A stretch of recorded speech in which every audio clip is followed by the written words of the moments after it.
Holi spirit leading, ஆவியானவருடைய நடத்துதல் எப்பொழுது வரும் என்றால், என்னாகமத்தின் புஸ்தகம் 33வது அதிகாரம் 6வது வசனத்துக்கு வரும் பொழுது, இஸ்ரவேல் ஜனங்கள் சுக்கோத்திலிருந்து புறப்பட்டு ஏத்தாம் வருகிறார்கள்.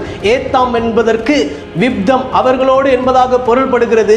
மாத்திரமல்ல, புதிய ஏற்பாட்டுக்கு வரும் பொழுது இம்மானுவேல் என்பதற்கு இயேசு நம்மோடு என்பதாக பொருள்படுகிறது. பிரியமானவர்களே, நம்முடைய வாழ்க்கையிலே சுக்கோத்தை விடும் பொழுது ஐடியல் கியூரியாசிட்டி என்கிற தேவையற்ற ஆர்வங்களை, தேவையற்ற செல்வங்களை, தேவையற்ற ஆர்வங்களை விடும் பொழுது கர்த்தருடைய நடத்துதல் வரும். பிரியமானவர்களே, யாத்ராகமத்தின் புஸ்தகம் 13வது அதிகாரம் 20 முதல் 22 வசனங்களை வாசிக்கும் பொழுது, எப்பொழுது அவர்கள் சுக்கோத்தை விட்டார்களோ அடுத்த செகண்ட், அடுத்த நொடி மேக ஸ்தம்பம் அவர்களுக்கு மேலாக வந்தது, அக்னி ஸ்தம்பம் வந்தது, அவர்களை விட்டு விலகவில்லை என்று ஆவியானவர் பதிவு செய்கிறார். பிரியமானவர்களே, உங்களுடைய வாழ்க்கையிலே ஆவியானவருடைய நடத்துதல் வர வேண்டும் என்றால், நீங்கள் ஆவியானவருக்கு ஐடியா கொடுப்பதை விட்டுவிட்டு அவருக்கு கீழ்ப்படியும் பொழுது அவருடைய அபிஷேகமே உங்களை நடத்தும். பிரியமானவர்களே,